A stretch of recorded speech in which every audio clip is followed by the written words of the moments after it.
It's here. It's finally here. The Switch Lite is Nintendo's newest portable gaming console and the Nintendo Switch's younger sibling that plays almost all of the same games and comes at a $100 discount. I drove to my local store and waited till midnight to pick this puppy up. Hi, I'm Shibby. Thank you for watching my video. And if you want to see more Nintendo coverage, news, and reviews, hit that subscribe button and remember to tap the bell icon so you don't miss any notifications. Today, I'm not only going to be unboxing the Nintendo Switch Lite, but also the new, refreshed Nintendo Switch that Nintendo silently replaced all of their original consoles with. It comes in a red box, and it's got better battery life. A lot of you may be first-time Switch buyers, and you're not sure what the differences are between these two consoles, or maybe you already have the regular Nintendo Switch, and you're not sure if it's worth changing to. You don't really know what the difference is. Well, I had a lot of questions about it, and I bet you do too, so let's find out together.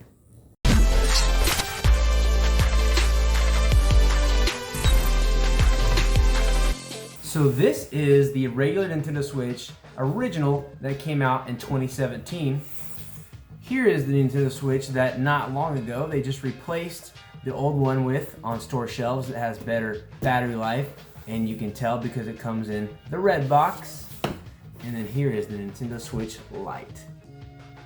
So let's get unboxing, shall we? Ooh, first thing to notice, look how much smaller the box is. It's so small, even though the system isn't that much smaller. And the big reason is because it doesn't come with the dock, right? And it doesn't come with this grip because it doesn't have detachable Joy-Con. There are no detachable Joy-Con in the box either. Here's what you get on the front and the back and the sides. Lots of imagery of this thing with a hand holding it to show that it is a handheld system. And I really like the color scheme on there. You got the turquoise and the gray. I got the turquoise system because we took votes on Instagram and that's what y'all wanted to see. And it's the one that I wanted anyways, although the yellow one does look really cool. You'll see in this picture there are no hands. So here's the old box. You've got a hand on the front. Now I don't know if that's intentional or not, but over here you just have a system. But in the back you do have the hands over here, just like you do on the original box. I think a lot of this is marketing. They went with a red box. It's Nintendo's color, and it's an easy way for retailers and customers to distinguish the difference between the different boxes. So I went back with the white over here, and it's a lot more minimal style as far as the art goes. And yeah, it's just a hand and a system, really reiterating that, hey, this is a portable system for people that have this size hands. All right, so let's go. Got a tab right here. Pretty easy. Look at this. No stickers. I like that. Although I don't know. I like stickers too. That's it. That's it. Pretty minimal packaging. I mean, I don't know what else I would expect, but it looks kind of like cheap cardboard. It kind of reminds me of like something you'd get like a refurbished device in. You know what I mean? There's really nothing there. But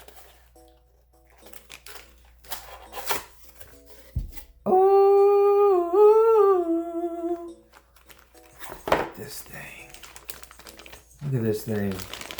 It's got the plastic covering. Oh, it's so shiny and itty bitty. Okay, wow. It feels really good. There's a different texture to it. One of my gripes about the Switch regular is that it's a little slippery. Over here in the rest of the box, which I butchered, you do get something that we don't care about. You get a charger, which should be the same one that comes in the regular Nintendo Switch box. Yep. It's got USB-C on this end, and then you plug this part in the wall. You cannot dock this Switch whatsoever. So all this will do is just charge it. That's all that port does. And now for the new regular Nintendo Switch. They're not calling it new Nintendo Switch. They didn't change the name whatsoever. Open this puppy up. And you can already tell the packaging, it looks very similar. But there's just a lot more going on with it, of course, because you can dock the system. So you've got that same exact charging cord. It's the same exact one. You've got more of that stuff that no one cares about. You've got this for putting your Joy-Con in. That is your Joy-Con grip. Oh, and let's not forget this. This is the Nintendo Switch right here. Of course, a big difference between this and the Switch Lite is going to be the fact that you've got removable Joy-Con on this Switch, which you don't on the Switch Lite. Okay, so we can just kind of take a look at the comparison of the size of the unit itself.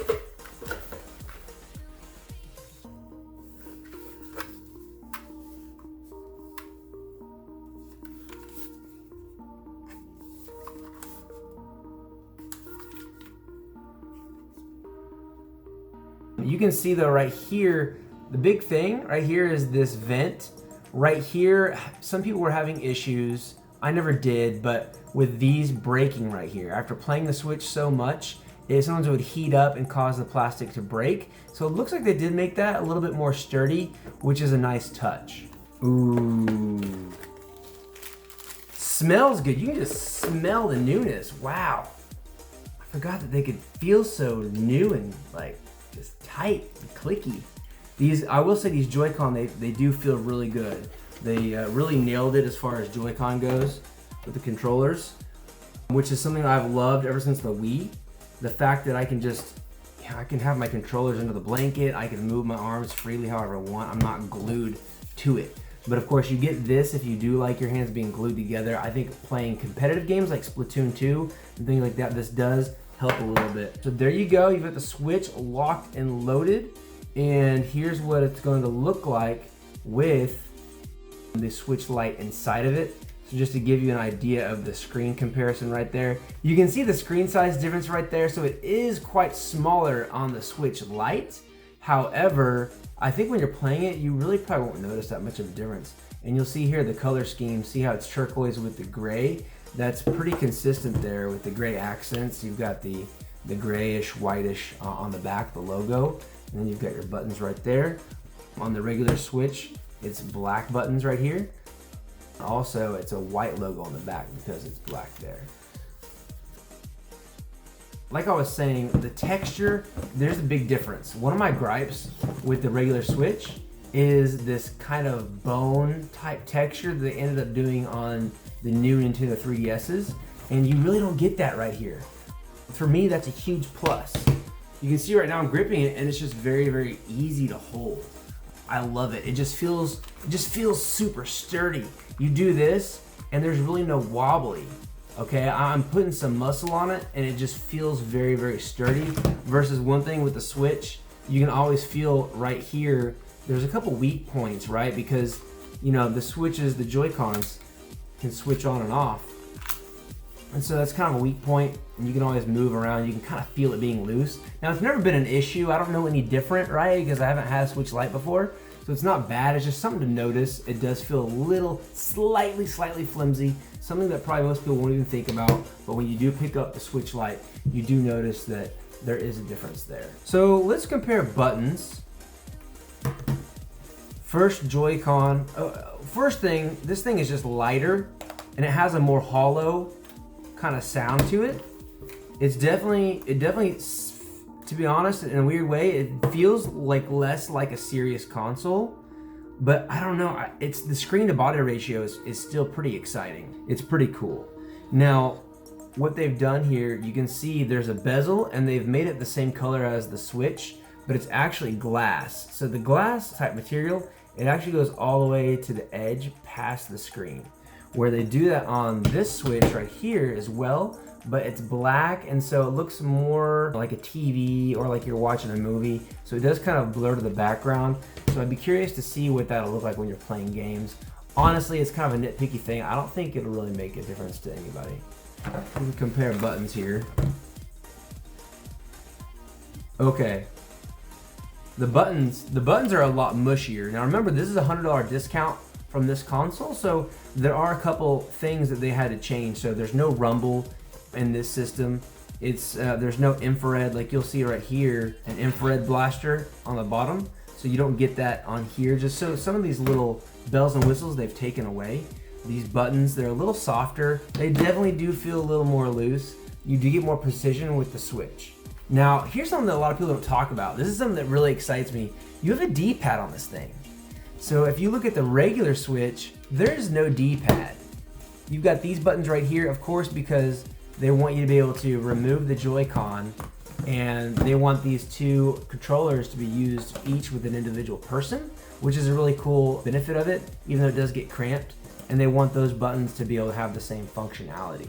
If this had a D-pad, then you can't both have the same type of controller. With this, you can't remove the Joy-Con, so that's not an option, so they took the opportunity to give you a D-pad. Now these shoulder buttons, they do feel really good. And again, it's got this more like kind of like a hollow kind of feel to it.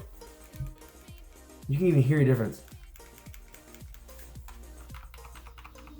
You know what I mean? It's more like a toy. You want to go out and have fun and not really worry, not be risking $300 if something happens to your Switch. You know, you've got your cloud saves. You can actually have this one be your main Switch, and then this could be your backup Switch if you wanted to, because it does feel a little bit more like a toy. Okay, since it's been so long since we've had a new Nintendo console with a D-pad, I thought I would bring out some controllers that are popular to compare it to, because I know a lot of people will be coming from the 3DS. Also, a lot of people also play Xbox and then compare it to the Pro Controller. So let me just click around on a couple of these and see if there's a noticeable difference.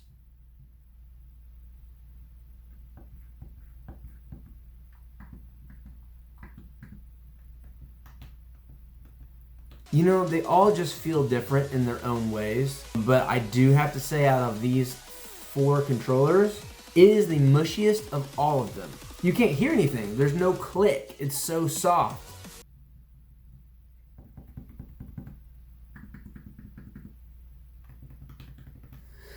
I gotta say, if I compare these two right here, I definitely like this much better on the Nintendo 3DS. Now don't get me wrong, like I said, this isn't the worst thing in the world. I love that they have a D-pad. Look at this. Kind of slides around in that slot, which I first noticed when I could see behind it, and then when I pushed it around, I could tell it was moving around. But hey, maybe that's a cool feature. You gotta remember, you know, they had to cut costs somewhere. It's $200 and it plays the same game. So Breath of the Wild, you've got Mario Odyssey, you got Splatoon 2, Stardew Valley, you've got The Witcher 3 in your hand for $200 in your back pocket.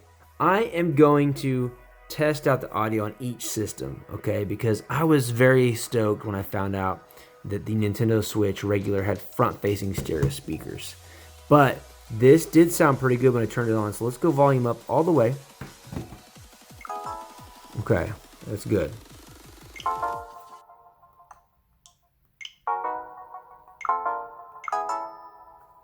That's good, sounds good to me.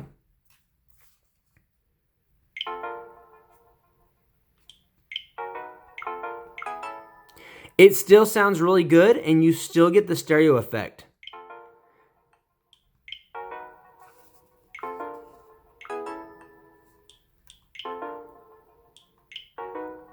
I want to say it has like a little bit warmer tone to it.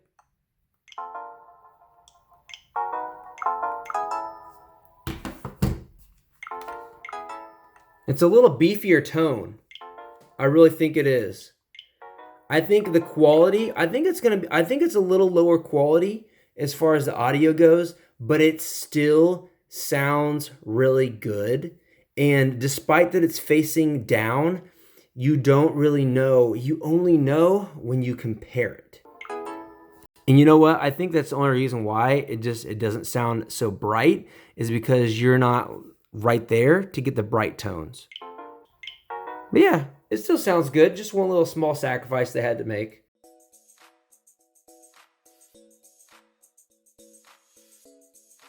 So far, this thing is pretty cool. After a while of playing, I don't even notice it's a smaller screen than the regular one.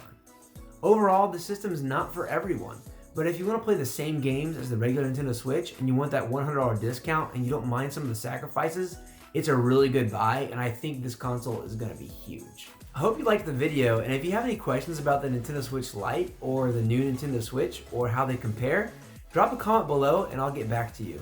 Please remember to subscribe to the channel and tap that bell icon so you don't miss any of my new videos coming out. Thank you so much for watching, and if you don't mind, I'm gonna go to bed now.